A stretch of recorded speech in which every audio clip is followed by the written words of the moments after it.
Bonjour à vous, merci de regarder cette vidéo qui vise à présenter Cellmate, qui est une solution électronique et numérique pour disposer d'un ordinateur de bord pour voilier à moindre coût. L'objet de cette vidéo est de présenter le processus de conception qui a mené à la réalisation de ce projet.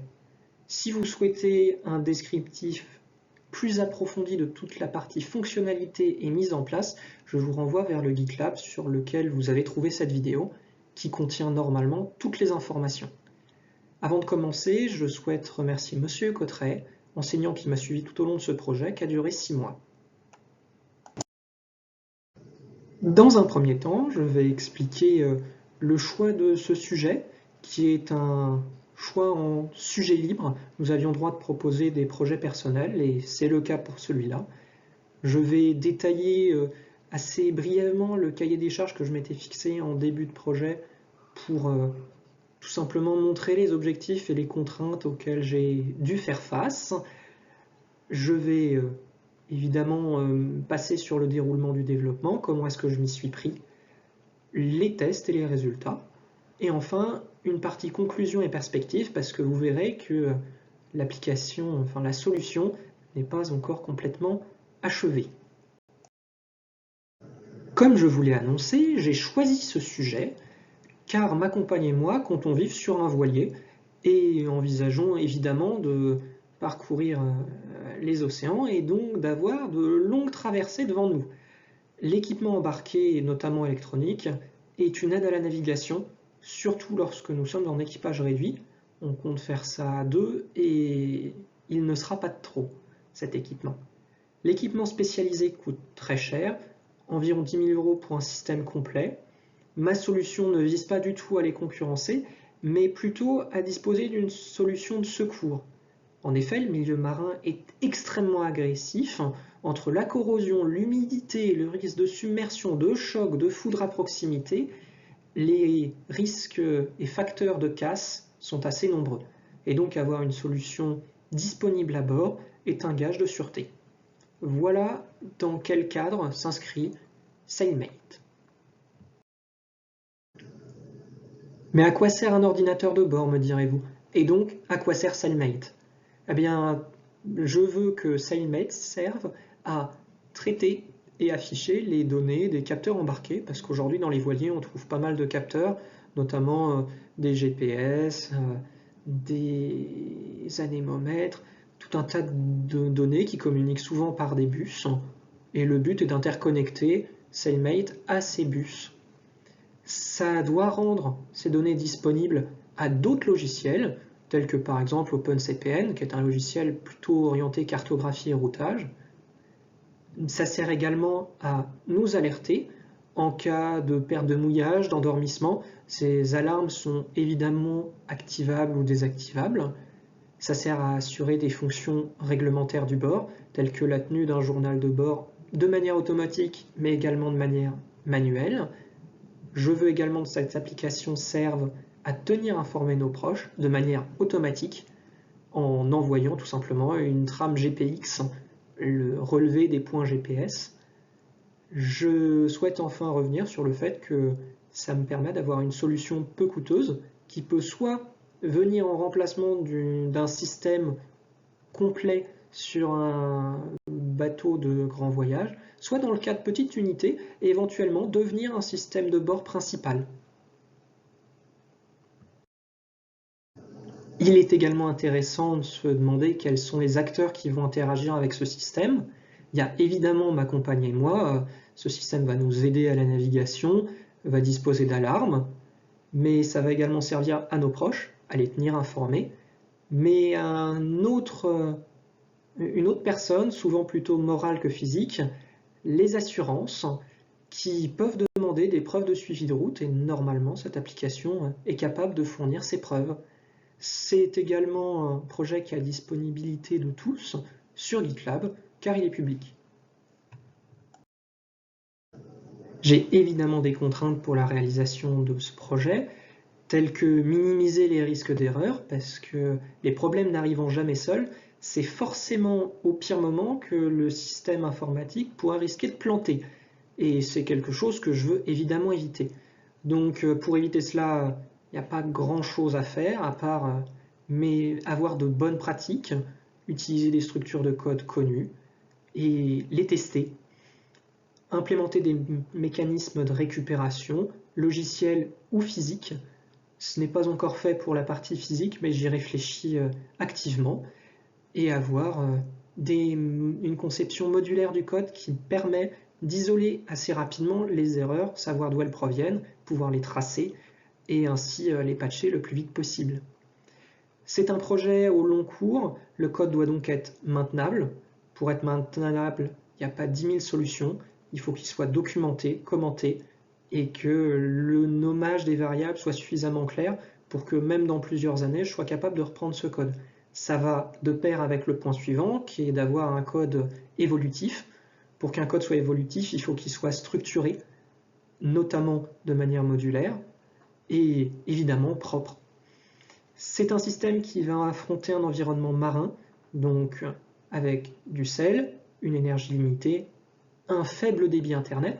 C'est des contraintes qu'il faut prendre en compte lors du choix du matériel.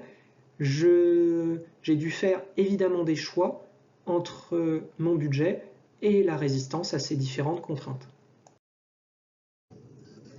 J'ai choisi de partir sur un développement qui se rapproche de la méthode agile, avec un code pensé comme un assemblage de modules qui fonctionnent ensemble et dont le processus de création pourrait être résumé assez simplement en je crée un module, je le teste dans un environnement simulé, je l'intègre, et puis ensuite je refais des tests d'intégration.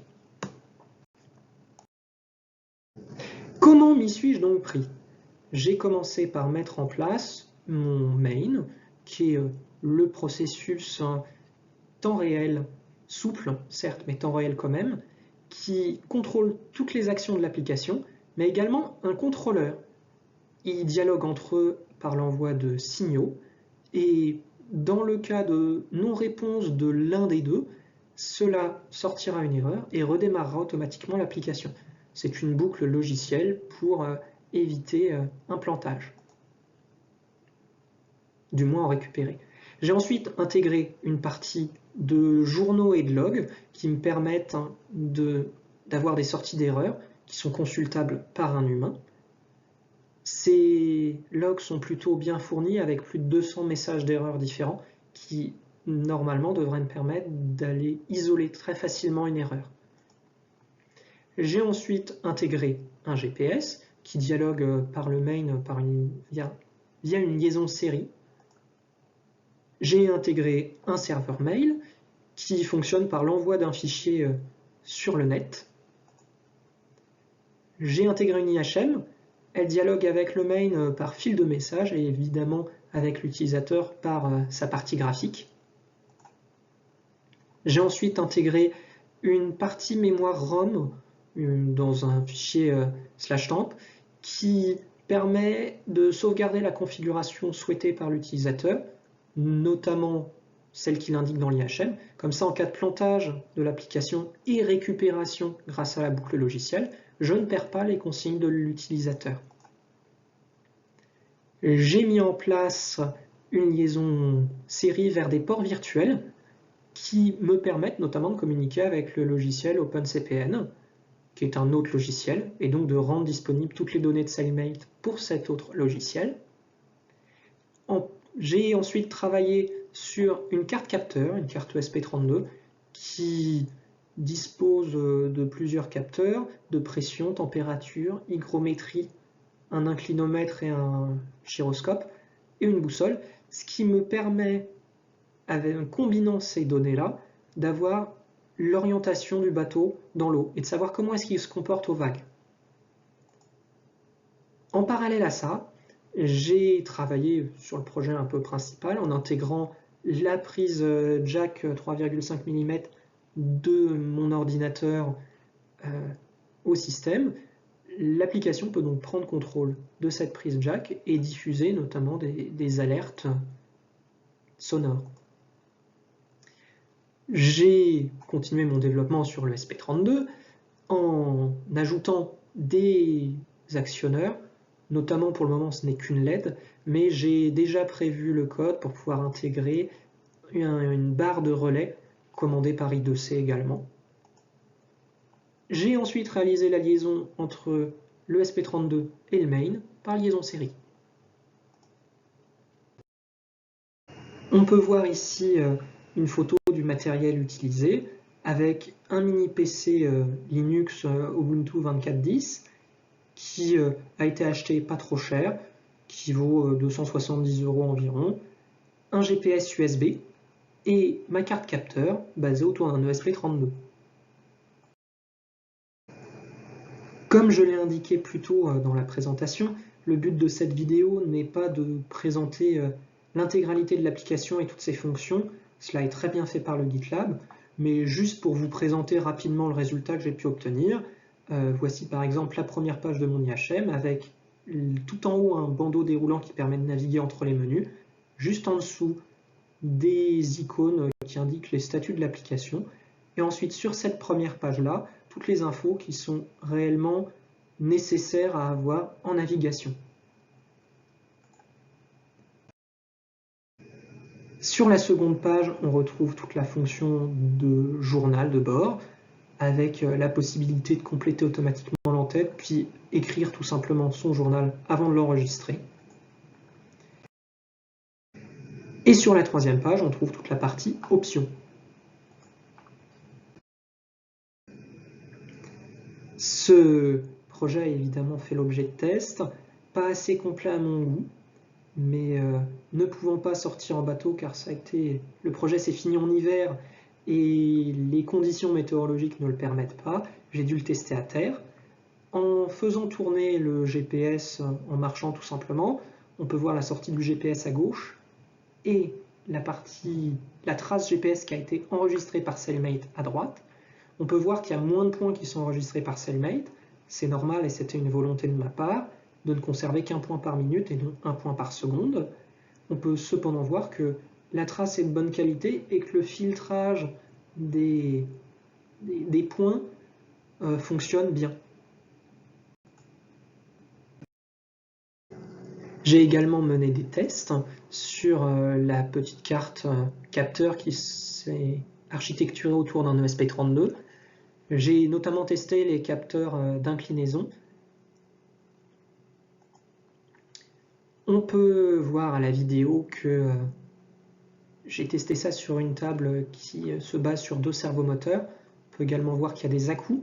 Cette table était assez peu précise et donc ça me permet difficilement de qualifier l'erreur réelle de la sortie de mon capteur. Il n'y a cependant pas une erreur trop importante parce que je situe la précision de la table à environ plus ou moins 3 degrés et toutes mes mesures étaient dans cette plage-là, sauf les mesures qui étaient fortement perturbées via des valeurs de bruit qui dépassaient 100% de la valeur nominale, mais c'est un comportement assez classique et attendu.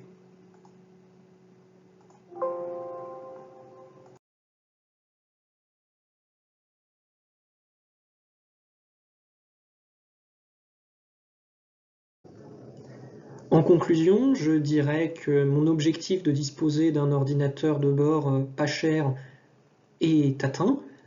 Je dispose en effet d'une base de code solide pour implémenter toutes les fonctions nécessaires à la navigation en voilier, ce qui était mon but pour ce projet de semestre 5. J'ai un dossier GitLab complet qui détaille le fonctionnement de ce code, ce qui me permettra de me replonger dedans en cas de problème ou d'amélioration à apporter. Comme je l'ai mentionné plus tôt, je trouve que les tests d'intégration globaux sont encore aujourd'hui insuffisants. Le code a tourné plusieurs jours d'affilée sans problème, mais dans un environnement intérieur qui est quand même relativement contrôlé, avec des stimuli qui étaient automatiques ou automatisés, il est donc probable que des modifications soient apportées lors de tests plus poussés.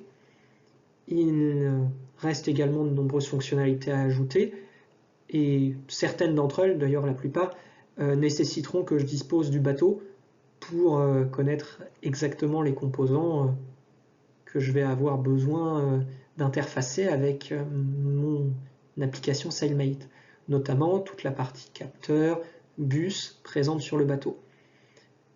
Il y a également pas mal de petits points d'amélioration, j'ai listé dans la to-do list du GitLab, sur lesquels je me penche un petit peu dès maintenant et au fur et à mesure de manière à continuer le développement. Ce développement va donc se poursuivre dans les mois et les années à venir.